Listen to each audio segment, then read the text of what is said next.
বাদ দিই মনে হয়। এই চান্দে গেলে তা কাজ হতো না।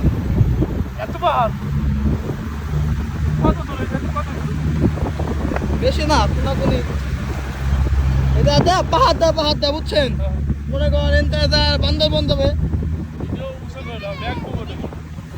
ভালো ভালো শোনা সিনারি